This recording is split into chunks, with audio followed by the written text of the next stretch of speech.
오늘은 갈라디아서 14번째 시간으로 노예 선생인 율법이라고 하는 제목으로 같이 말씀을 나누도록 하겠습니다.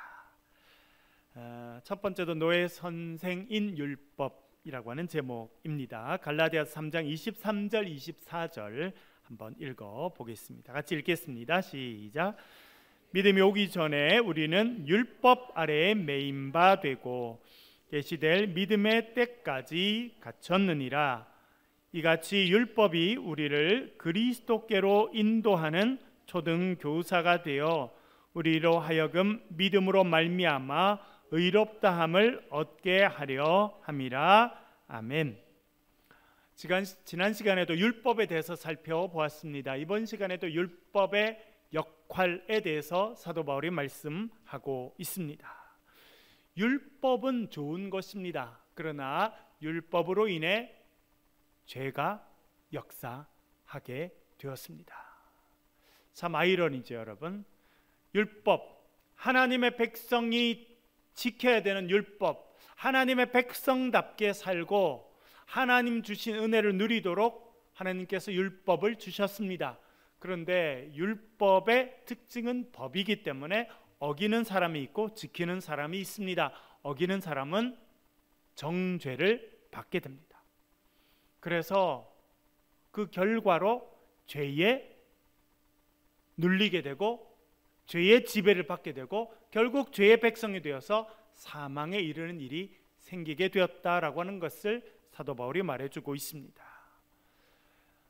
그래서 이렇게 말했습니다. 율법이 오기 전에 우리는 믿음이 오기 전에 우리는 율법 아래에 매인 바 되고 갇힌 바 되었다. 그렇게 이야기하고 있습니다. 여기서 중요한 단어가 있는데 매인 바 되었다라고 하는 것이고요. 계시될 믿음의 때까지 갇혔다라고 하는 것입니다. 율법은 우리를 매이게 한다는 것입니다. 가두어 둔다는 것입니다. 그런데 영원히 그렇게 하는 것이 아니라 정해져 있는 시간이 있습니다. 언제까지입니까? 뭐가 올 때까지입니까? 계시될 믿음의 때가 올 때까지. 그러니까 믿음이 올 때까지만 그 역할을 한다는 것입니다. 여러분, 사도 바울이 발견한 위대한 점은 이것입니다. 율법이 감당하는 역할이 있고 그 기간이 정해져 있다라고 하는 것입니다. 그 율법의 역할의 때는 믿음이 올 때까지입니다. 누구를 믿는 믿음입니까? 예수 그리스도를 믿는 믿음이 우리의 구원의 길을 인도할 때까지라고 그렇게 말해주고 있습니다. 여기서 또 중요한 단어 중에 하나는 계시될 믿음이다라고 하는 것입니다. 제가 여러 번 설명드렸습니다만 계시라고 하는 것은 하나님께서 하나님의 모습을 열어서 보여주신다든지 하나님의 뜻을 나타내 보여주시는 것을 계시라 그렇게 말합니다. 여러분, 우리에게 주어진 가장 확실한 계시가 있습니다. 그 계시는 무엇입니까? 예수 그리스도이시고요. 그리고 하나님의 말씀인 이 성경책입니다. 그런데 어떤 분들은 이 성경이 아니라 직접 계시를 원하는 사람들도 있어요. 그렇죠? 또 때때로 하나님께서 우리에게 꿈으로 계시해 주실 때도 있고 환상으로 계시해 주실 때가 있습니다. 그것은 우리의 삶에 늘 있는 것이라기보다는 특별한 은혜를 주시는 것이라 그렇게 생각할 수 있겠습니다.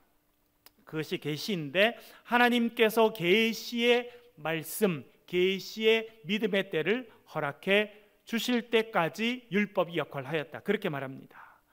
이제 24절에 가서 중요한 단어가 오늘 우리가 좀 중점적으로 살펴볼 단어가 나옵니다. 초등교사입니다. 번역이 초등교사라고 해두었습니다. 율법이 우리를 그리스도께로 인도하는 초등교사가 되어라고 말합니다.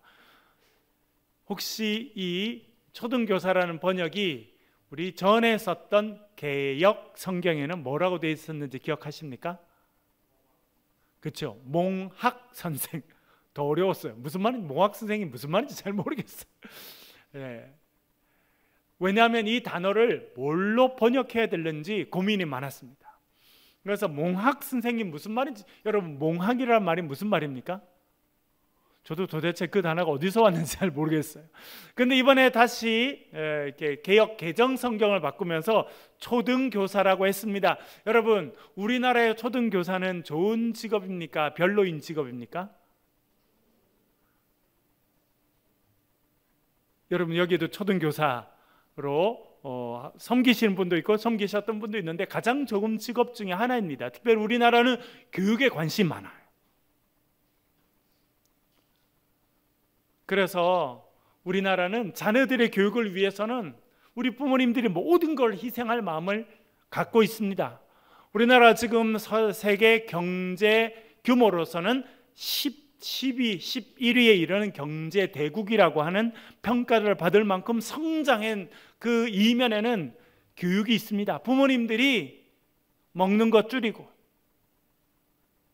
내가 입고 누리는 것 좀 줄이고 그것을 자녀들에게 투자하고 자녀들이 열심히 최선을 다해서 공부한 결과로 이렇게까지 올라오게 되었습니다. 그래서 우리는 교사들을 대단히 훌륭한 분들로 그렇게 생각합니다. 그래서 여러분, 선생님의 뭐도 밟지 않는다 그래요? 요즘에는 그림자는 기본으로 밟는 학생들이 많아진 것 같아요. 그렇죠? 예. 그게 우리나라가 지금 겪고 있는 큰 어려움입니다. 교사들을 이렇게 높여주는 문화가 우리나라에 돼 있어요. 그래서 우리나라가 지금까지 발전해 왔고 그리고 앞으로도 발전해 갈 것인데 이것이 지금 흔들리는 것이 큰 위기입니다. 이런 생각을 제가 언제 더 많이 했냐면 제가 미국에서 한 10년 정도 유학 생활을 했는데요. 저희들은 뭐 선생님을 아주 이렇게 교수님들, 뭐 특별히 대학의 교수님들 아주 우리가 존중 이렇게 하게 됩니다. 그런데 미국에 살 그 교사들의 형편을 언제 알게 됐냐면 저희 아이들이 초등학교를 다닐 때부터 알게 됐어요. 저는 미국 남부에 있었기 때문에 대부분 백인들이 많습니다. 그리고 소수의 흑인들 또 남미에서 오신 분들이 있고 저희 같은 동양인들, 아시아 사람들은 별로 없어요. 그래서 우리 아이들이 너무 기가 죽을까 싶어가지고 제가 학교에 가서 발런티어 자원봉사 했어요. 뭘 했느냐면 제가 박사과정 하는 중에도 계속 도서관에서 일을 했거든요. 그래서 박사과정을 공부하고 또 도서관에서 또 직원으로 또 일하고 그래서 책 관련된 일들은 제가 쉽게 할 수 있었기 때문에 우리 청년 중에도 우리 도서관을 담당하는 또 청년이 지금도 와서 있는데요. 그래서 제가 초등학교에 도서관이 있어서 거기서 제가 봉사했습니다. 가서 뭐 책도 꽂아주고 뭐 그런 것들 이렇게 하게 되면서 거기 직원들이랑 친하게 됐어요. 근데 깜짝 놀랐어요. 왜 그러냐니까 미국은 초등학교 선생님이 별로 좋은 직업으로 평가받지 못해요. 사람들이 그러는 거예요. 그 직원이 나중에 친해지니까 미국 사람들은 그러는 거예요. 너 딴 거 못해도 애들은 가르칠 수 있지 않냐? 이렇게 물어본다는 거예요. 그래서 우리 말하면 교육, 대학, 교대 이런 데 나오지 않아도 선생이 될 수 있는 길이 참 많더라고요. 그리고 왜 그러면 그렇게 평가를 많이 못 받느냐? 기본적으로 월급이 작아요. 심지어 어떤 데는 여름 방학 동안 3개월 반 되는데 월급을 안 줍니다. 놀랬죠, 여러분? 여름 방학 동안에 네가 안 가르치니까 월급 안 줘. 이런 데가 많다니까요. 그럼 어떻게 먹고 살아요? 깜짝 놀랐어요. 그게 공립학교의 많은 분위기인 거예요. 그래서 어떤 사람은 여름 방학 동안에 월급을 안 받고 여름 방학 동안에 딴 일을 하는 사람도 있고 어떤 사람은 연봉은 정해져 있거든요. 그래서 연봉을 평소에 좀 적게 받아서 여름 방학에도 적은 월급을 계속 받는 사람이 있고 그렇다는 거예요. 난 깜짝 놀랐어요. 그러고 보니까 미국의 공립교육이 아주 무너져 있더라고요. 우리나라 여러분 최근에도 뭐 안타까운 소식이 있었지 않습니까? 우리 여기 경기도 분당에 있는 어느 고3 아이가 극단적인 선택을 했다. 그런 소식이 전해져서 저도 참 가슴이 아프고 저들도 뭐 아이들이 고등학생이고 하니까요. 참 우리나라가 왜 이렇게 아이들을 힘들게 하나 우리 그렇게 자조 섞인 그런 소리를 많이 할 수밖에 없고 또 그게 현실이기도 합니다. 그러나 한편으로 보면 우리나라는요 상당히 여러 가지 면에 괜찮은 공립교육 시스템을 갖고 있는 거예요. 미국에 가보니까 그렇더라고요. 제가 나중에 이제 LA에서 목회를 하게 되면서 어느 집을 신방했는데 그 집사님 두 분 다 아주 훌륭하세요. 두 분 다 의사로 계시고 그 남편 집사님은 아버님이 또 미국에서 목회하시는 그런 목회자 가정의 자녀로 자라서 아주 열심히 하셔서 안과 의사신데 자기 밑에 또 안과 의사가 3명, 4명이나 있는 그런 병원 운영하시는 분이시고 여자분은 뭐 아주 잘 나가는 사람들이 이렇게 만나는 그런 분이셨는데 깜짝 놀란 거는 그 여자 집사님이 고등학교 1학년까지 한국에서 마치고 미국으로 왔다는 거예요. 그리고 LA 지역에 그래도 괜찮은 동네에 공립학교 갔는데 너무 놀랬다는 거예요. 아이들이 학교 잘 안 온다는 거예요. 심지어 여자애들은 좀 죄송한 이야기지만 자기가 고등학생인데 지가 낳은 애를 데리고 학교 온다는 거예요. 너무 충격적이죠, 여러분. 자기가 너무 놀랐다는 거예요. 그러고 보니까 학교 안에 마약하는 아이들이 너무 많고, 뭐 딴 나라 너무 부정적으로 이야기하는 것 같아서 좀 죄송합니다만, 그래서 미국은 중학교, 고등학교에 가면 저는 깜짝 놀란 게 뭐냐면 경찰들, 총을 차고 있는 경찰들이 반드시 학교에 서너 명씩 있어요. 왜? 아이들이 총을 들고 온 애도 있고 마약을 거래하는 애들 너무 많고. 그런 걸 보니까 오바마 대통령이 있을 때는 공립교육에 대해서 관심이 많았거든요. 이분은 이제 인권 변호사로 가난한 아이들 교육하고 이런 데 본인이 관심을 많이 갖고 했기 때문에 대통령이 돼서도 그런 일을 많이 했습니다. 그의 아내였던 미셸 오바마도 그런 일들을 많이 관심을 갖고 하였었는데 그때 자주 들어보면 한국에 대해서 자주 이야기했어요. 한국 공교육은 참 잘 돼 있다 이렇게. 왜냐하니까 그런 심각한 자기들이 생각하는 그런 심각한 문제들은 훨씬 적고 우리는 많은 학생들이 고등학교까지는 또 많이 졸업하잖아요. 그렇기 때문에 그런 시스템이 잘 돼 있다. 이제 이렇게 이야기할 수밖에 없는 그런 시간이었다. 이렇게 생각합니다. 우리나라가 이렇게 발전할 수 있었던 것은 교육의 힘이 큽니다. 특별히 우리는 선생님들을 존중해 주는 문화 가운데 살았습니다. 그런데 오늘 본문에서 초등교사라고 번역된 것은 번역에 있어서 좀 문제다 그런 생각을 하게 됩니다. 이 단어는 어떤 단어이냐면 그림을 잠깐 보여주시면요, 원래 단어는 파이다고고스라고 하는 단어인데요, 파이다라고 하는 단어, 그 다음에 아고고스라고 하는 두 단어가 합쳐졌는데 주인의 자녀들의 등하교를 담당하는 노예라고 써놨습니다. 이제 그림을 좀 내려주시고요. 요 단어를 좀 설명을 드릴게요.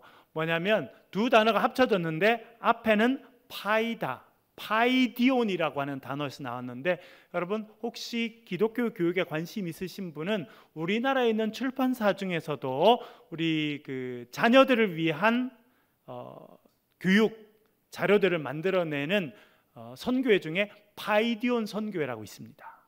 들어보셨습니까? 파이디온이란 말이 어린아이라고 하는 헬라어에서 가져온 말입니다. 그러니까 파이다 고고스라는 말의 앞에 파이드라고 하는 말은 어린아이라는 뜻을 갖고 있습니다. 그리고 뒤에 아고고스라고 말인데 헬라 말로 아고라고 하면 이끌어 가다, 데리고 가다 그런 뜻을 가지고 있습니다. 그러니까 이 초등교사라고 번역된 파이다고고스라고 하는 말 자체가 어떤 의미를 갖고 있느냐면 아이들을 데리고 가는 사람이라고 하는 의미를 가지고 있습니다. 그럼 아이들을 어디로 데려갈까요, 여러분? 아이들이 어릴 때 로마 시대 때 로마 시민들 그리고 좀 중상층 이상의 자녀들은 교육을 받는 걸 대단히 중요하게 생각했는데 아이들을 이제 학교에 데려가죠. 그렇다고 여러분 우리처럼 공립학교 시스템이 있었던 건 아닙니다. 참 신기해요. 로마 제국이 엄청난 땅을 갖고 있고 힘을 갖고 있는데 우리가 지금 생각하는 우리나 지금 대부분의 나라들이 초등학교 교육 같은 거는 의무 교육이잖아요. 이제 우리나라 이제 중학교, 고등학교까지 다 의무 교육으로 점점 그렇게 만들어 가고 있는데, 그런 나라에서 학교를 세우고 아이들을 다 보내서 교육하도록 하는 시스템은 로마 시대 때는 없었습니다. 그럼 학교가 아예 없었느냐? 그렇지는 않고요. 좀 여유가 있는 집의 자녀들을 보내는 그런 개인이 만든, 어떤 단체가 만든 그런 사립학교들은 존재하였습니다. 그래서 좀 괜찮은 집안의 자녀들을 이제 그런 데다가 학교에도 보내게 됩니다. 그러니까 우리 생각하는 초등학교는 아니고 개인이 세운 그런 학교인 것이죠. 거기다가 아이들을 보내서 교육을 시키게 되었는데, 그때 집에서 그 학교까지 아이를 데리고 가고, 그 아이가 교육받는 동안에 밖에 또 기다렸다가 아이가 끝마치면 하교할 때 다시 집으로 데려오고 하는 하인이 있었어요. 노예죠, 노예. 그 사람을 파이다고고스라고 불렀다는 거예요. 그래서 뭐 제가 최근에도 이제 논문도 하나 읽어보고 했는데, 그러면 그 사람들의 역할이 어디까지였겠느냐? 제일 중요한 역할은요, 보호자 역할을 해주는 거예요. 우리나라는 그런 경우가 별로 없는데 외국에는 그런 경우가 참 많죠. 특별히 뭐 딴 나라에 보면 아이들이 학교에 이렇게 가다가 납치를 당한다든지, 특별히 남미의 여러 나라들은 그런 일이 참 많더라고요. 보니까 뭐 그런 일이 생길 수도 있고, 하여튼 위험한 일이 있을 수 있으니까 부잣집 자녀들 위험에 노출될 수 있잖아요. 그래서 아이들을 집에 데리고 있다가 학교에 데려다 주고, 또 끝마치면 아이들 데리고 오고, 그리고 하는 그런 역할. 그래서 딴 사람들이 그 아이를 건드리거나 해하지 못하도록 하는 기본적인 역할, 보호해주고 하는 그런 역할을 기본적으로 이제 하는 사람들이고요. 그리고 어떤 뭐 그러면서 이제 뭐 대화도 하고 그렇게 하겠죠.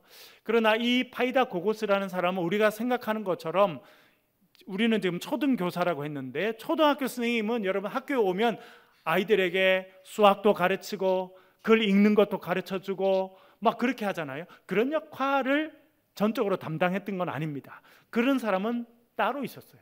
대부분 좀 잘 사는 집의 경우들은.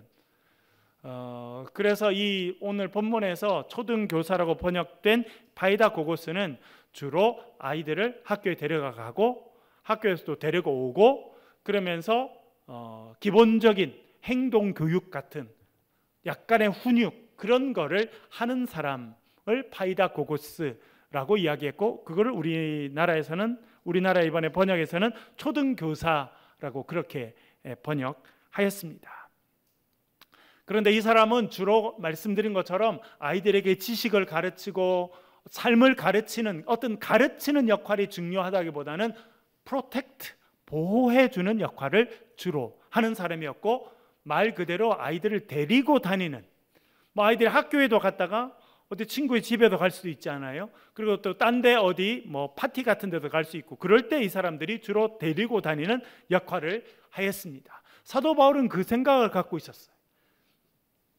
그래서 율법의 역할이 무엇이냐? 사도 바울에 의하면 율법은 우리를 누구께로 인도한다는 겁니까? 그리스도께로 인도하는 초등교사가 되었다. 그러니까 이 사람은 우리를 가르치는 역할이 아니라 아이들을 데리고 다니는 역할을 하게 됩니다. 그래서 두 가지 특징이 있는데, 하나는요, 이 초등교사라고 번역된 파이다고고스의 첫 번째 특징은 말씀드린 것처럼 어린아이들을 보호해주고 인도해주는 역할이에요. 특별히 보호해주는 역할. 두 번째 특징은 무엇이냐면 기한이 정해져 있다는 거예요. 언제까지요? 이 주인집의 자녀들이, 특별히 남자아이들이 성인이 될 때까지. 로마 시대 때는 보통 만 17살이 되면 군대에 가기도 하고, 이제 남자로서 이제 성인 대우를 온전히 해주던 때가 17살쯤이었고요.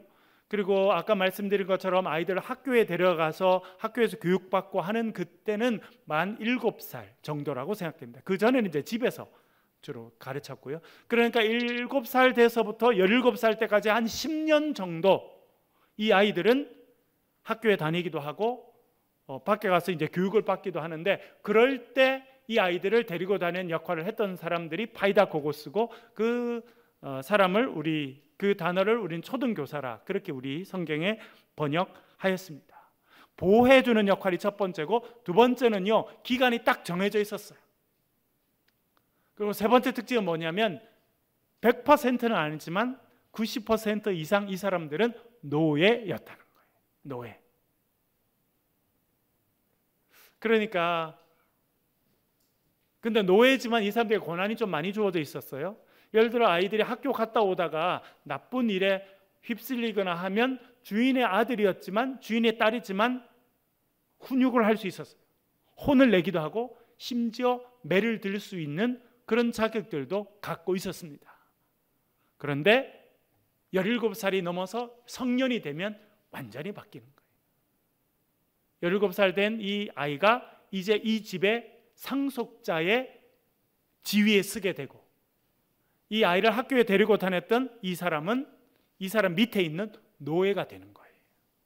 그래서 신분이 바뀌어지게 됩니다.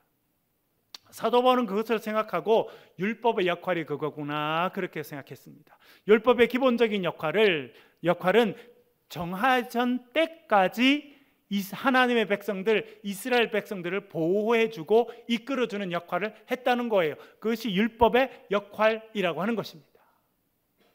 그러니까 여러분, 모세 시대 때 시내산에서 율법이 주어집니다. 이 율법이 예수 그리스도께서 오실 때까지 이스라엘 백성들을 보호하고 하나님 백성답게 살 수 있도록 돕는 역할을 해줬다는 것입니다. 그런데 이제 그 역할이 끝나게 되었다는 거예요.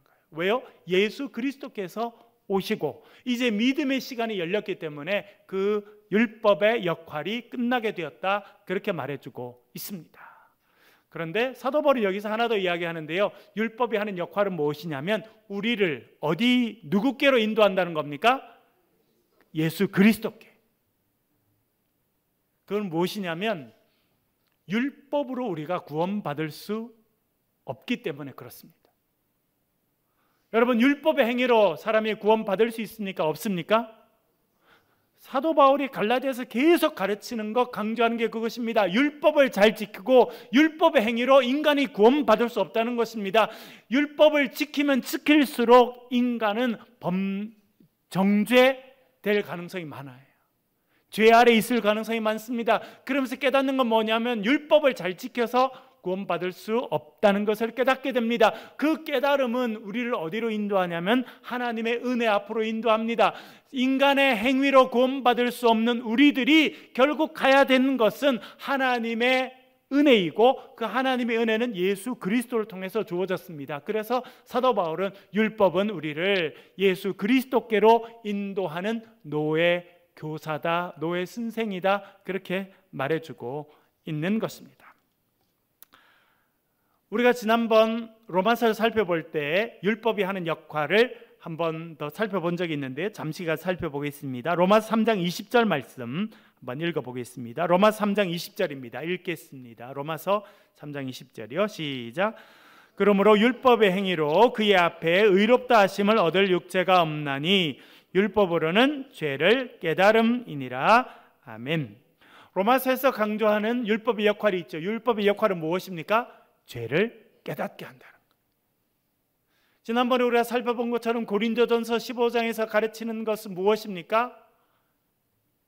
죄가 역사하는 방식이 율법을 통해서라는 겁니다.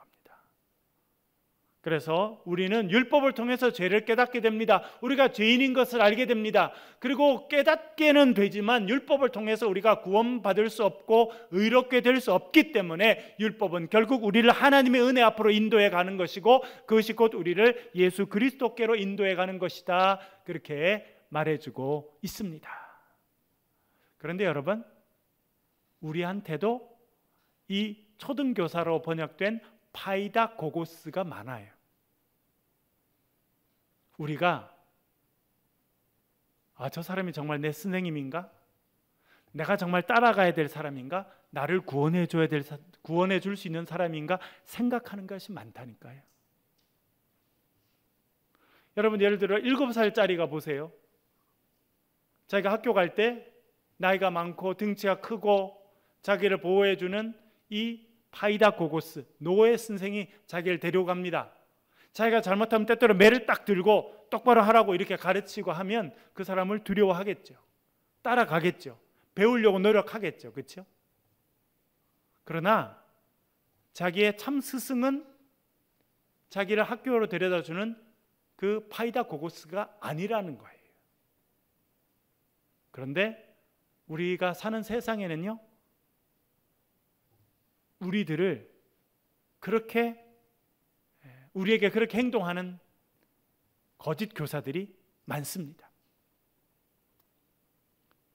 실제로는 노예고, 실제로는 우리에게 참 자유를 줄 수 없고, 실제로는 우리를 하나님의 백성으로 이끌어갈 수 없는 노예 교사들이 생각보다 우리의 삶에 많이 있습니다. 여러분, 그것을 분별할 필요가 있다는 것을 또한 사도 바울은 우리에게 말해주고 있습니다. 우리를 하나님의 자녀가 되게 하고 하나님의 허락하시는 자유로 인도하시는 분은 오직 예수 그리스도이심을 사도 바울이 말해주고 있는 것입니다. 두 번째는 믿음으로 그리스도 안에서라고 하는 주제로 한번 살펴보겠는데, 갈라디아서 3장 25절 26절 한번 읽어보겠습니다. 읽겠습니다. 시작. 믿음이 온 후로는 우리가 초등교사 아래에 있지 아니하도다.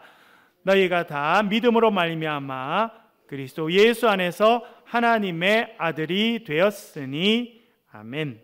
그래서 믿음의 때까지만 율법이 역할을 한다는 것입니다. 그래서 믿음이 온 다음에 예수 그리스도를 믿는 믿음, 또 예수 그리스도의 신실하심 가운데 우리에게 주어진 은혜의 때가 오면 이제 율법의 역할이 끝나게 되었다라고 하는 것입니다. 여러분, 다시 한번 여쭤보겠습니다. 우리가 하나님 앞에 의롭게 되는 길은 뭘 통해서입니까? 율법의 행위를 통해서입니까? 믿음을 통해서입니까? 믿음을 통해서이죠. 그래서 우리가 믿음으로 말미암아 예수 그리스도 안에서 하나님의 아들이 되었고 하나님의 딸이 되었다, 그렇게 말해주고 있습니다.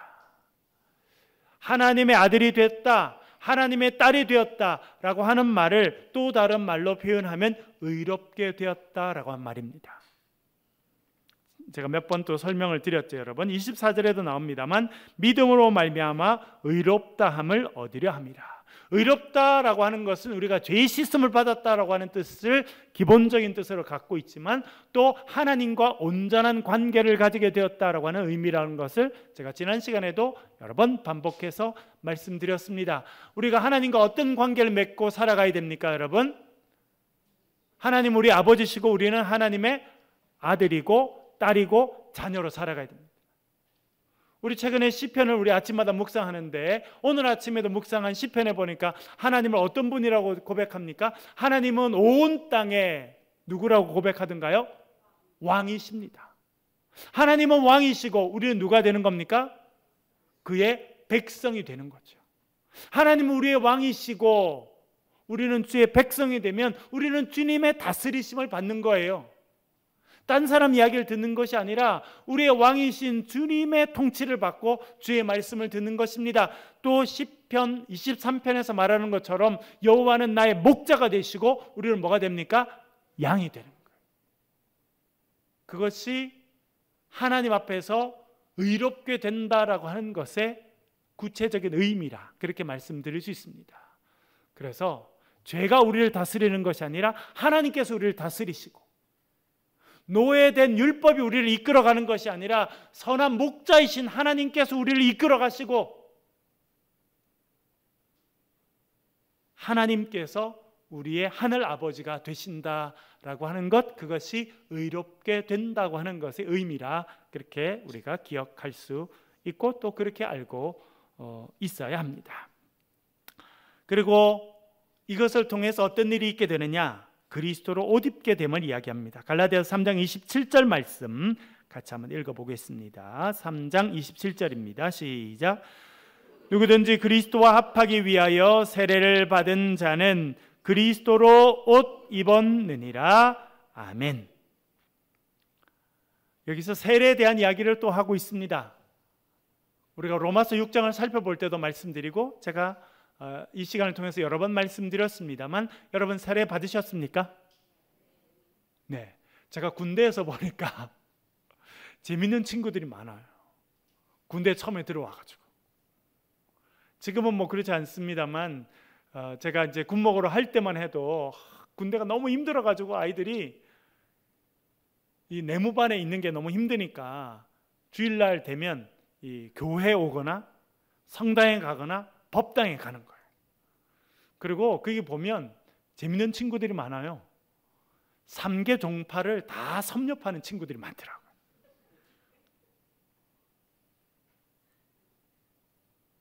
특별히 훈련소에서, 그리고 처음 자대 같이 받아가지고 왜 그러냐 했더니, 일단은 내무반에 있는 게 힘들어가지고 싫어가지고 이 오면, 여러분 교회에 와가지고 자는 애들이 엄청 많더라고 보니까. 왜 그러냐 했더니 너무 여기 이 내무반에서는 자기를 건드리고 그러는데 교회 와서 앉아 있으면 건드리지 않는다는 거야. 그래서 그때 푹 쉬시는 그런 친구들이 있어서 있고, 또 교회 오면 그래도 다들 먹을 거라도 하나 주거든요. 이렇게 안 되면 초코파이라도 좀 괜찮은 데로만 햄버거 같은 거 이렇게 주고 하니까 그게 또 좋고, 또 뭐 교회 오면 교회 청년들 아가씨들도 있으니까 보는 게 너무 좋고, 뭐 그래서 온다는데, 어떤 친구는 보니까 자기는 초코파이 준다 그래서 세례도 받고, 또 초코파이 준다 그래서 천주교 가서 영세도 받고, 또 초코파이 준다 그래서 불교 가서 불계라고 하던가요? 이렇게 팔 위에 이렇게 올려놓고 이렇게 하는, 여러분 해보셨나요? 여러분 안 해봤어요? 초코파이 먹으려고 그게 안 갔어요, 여러분? 그러니까 얘는 뭐 하여튼 세례 받는다면 무조건 가서 받는 거예요. 왜? 세례 받을 때는 초코파이 아니라 햄버거를 꼭 주거든요. 그래서 그런 친구들 많이 있었어요.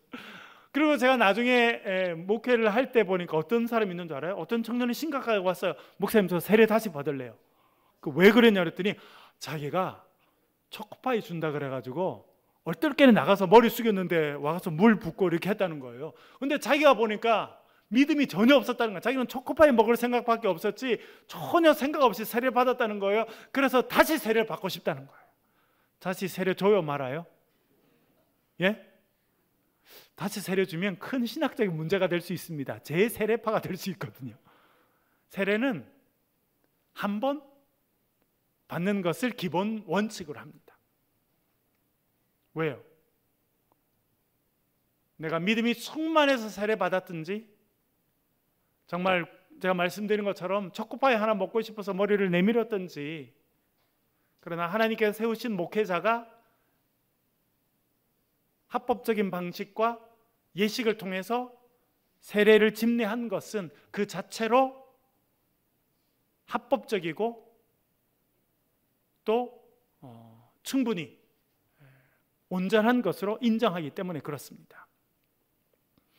오늘 본문에서도 세례에 대해서 말해주고 있습니다. 세례가 뭐 하는 것입니까, 여러분? 뭐가 세례입니까? 오늘 본문에 보니까 사도 바울이 어떻게 설명합니까? 누구든지 그리스도와 어떻게 되기 위하여 합해진다는 거예요. 사도 바울은 세례를 그리스도와 합해지는 것이라고 이야기했습니다. 심지어 어떤 친구는 초코파이 준다 그래서 머리 내밀고 그래서 얼떨결에 세례 받았지만 그 자체로 하나님께서 그를 하나님의 백성으로 인쳐주시는 의식, 예식이라고 하는 것을 우리는 기억할 필요가 있습니다. 그리고 세례를 통해서 어떤 일이 있게 됩니까? 이전에 나는 죽게 되는 거예요. 물의 의미가 그렇습니다, 여러분. 물의 의미라고 하는 것은 내가 죽는다라고 하는 것입니다. 사실은 지금 우리가 이제 장로교회나 대부분의 교회는 이렇게 물을 손에 떠서 이렇게 머리에 올리는 것을 하는데, 여전히 침례교회는요 어떻게 해요? 침대를 행하죠. 여러분 침례교회에 가보신 적이 있는지 모르겠습니다만 가보면 침례탕이라고 해서 교회 안에 침례를 줄 수 있는 거를 따로 만들어 놓든지 혹은 그런 장소에 가서 침례를 줍니다. 입고 있던 옷을 다 벗어요.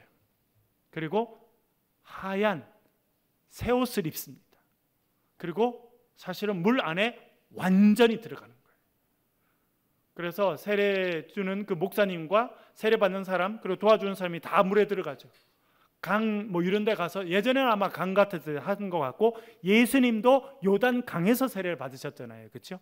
그래서 그분을 이렇게 뒤로 받치고 머리까지 온 몸을 물속에 집어넣었다가 이렇게 나옵니다. 그게 이제 세례의 원래적인 모습이죠. 그건 두 가지입니다. 물속에 들어가는 것은요, 내가 죽었다는 거예요. 이전에 나는 죽는다는 것입니다. 다시 나오는 건 뭡니까? 내가 예수 그리스도의 생명으로 다시 살아났다는 거예요. 십자가와 부활 사건이 경험되는 것이 세례인 것입니다. 그리스도 안에서 내가 죽고 그리스도의 생명으로 내가 다시 살아나는 것이 세례인 것입니다. 그리고 로마서 6장에 가면 사도 바울은 세례는 무엇이냐? 우리가 그리스도와 합해지는 것이고 그리스도와 하나 되는 것이다. 그렇게 말해주고 있습니다. 오늘 본문에서도 그렇게 말합니다. 그런데 오늘 본문에서는 좀 더 중요한 표현을 사용하고 상징적인 표현을 사용하는데요. 그것은 무엇이냐면 그리스도로 옷 입었다는 것입니다. 여러분 지금 어떤 옷을 입고 계십니까? 저는 이제 오늘 또 저녁에 양복을 입고 오게 되었는데요. 우리가 이렇게 옷을 입습니다. 여러분 옷 입는 거 중요합니까? 중요하지 않습니까? 중요하죠.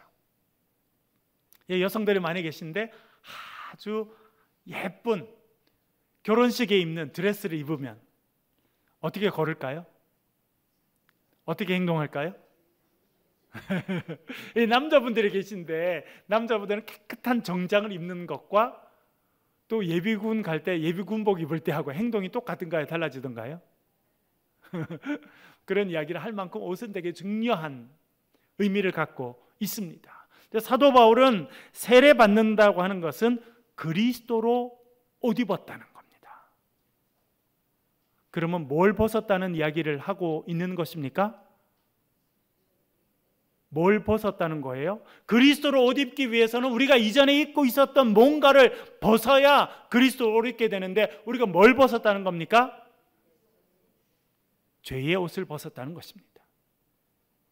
또한 내 중심으로 살든 내가 내 인생의 주인으로 살아가든 나의 자아와 나의 자존심과 그 모든 것을 벗었다는 것입니다. 저는 옷을 입고 벗는다라고 하면 늘 생각나는 것은 바디메오 이야기입니다. 마가복음 10장에 나오는 바디메오, 여리고 성에 그가 거지였고 소경이었습니다. 예수님께서 그를 부르시자 그가 입고 있었던 겉옷을 벗어 던져버리고 주님 앞에 나아갔다 그렇게 이야기합니다. 대단히 상징적인 모습. 자기가 입고 있었던 그 옷, 바디메오가 입고 있었던 그 옷은 어떤 옷입니까? 사실은 바디메오에게는요 전 재산이나 마찬가지였어요. 그 당시 옷은 엄청 비싼 것이었거든요. 그리고 자기의 수치를 가려주는 것이고 낮에는 뜨거운 햇볕으로부터 자기를 보호해주고 밤에는 추운 바람부터 자기를 막아주는 보호 역할도 해주는 것이고 자기의 부끄러운 부분, 감추고 싶은 것을 감추어주는, 자존심을 지켜주는 그런 도구가 그 겉옷이었을 텐데 예수님께 나아가기 위해서 그가 어떻게 했다는 겁니까? 그것을 벗어버렸다는 거예요. 대단히 상징적인 모습이고 우리가 세례 받는다고 하는 것은 무엇이냐면 우리가 입고 있었던 자존심의 옷, 어제의 옷, 어제의 생각과 경험과 지식을 벗어버린다는 것입니다. 그리고 예수 그리스도로 옷 입는다라고 하는 것입니다. 그것은 이제 내가 예수 그리스도의 사람이라고 하는 것이고 예수 그리스도로 만족하며 살겠다는 것이고 하나님의 백성이 되었다라고 하는 그런 의미를 가지고 있습니다. 이 옷의 좀 더 구체적인 모습은 여러분 요한계시록에 가면 나오죠. 성도들이 이제 구원의 때 거룩한 뭘 입게 됩니까?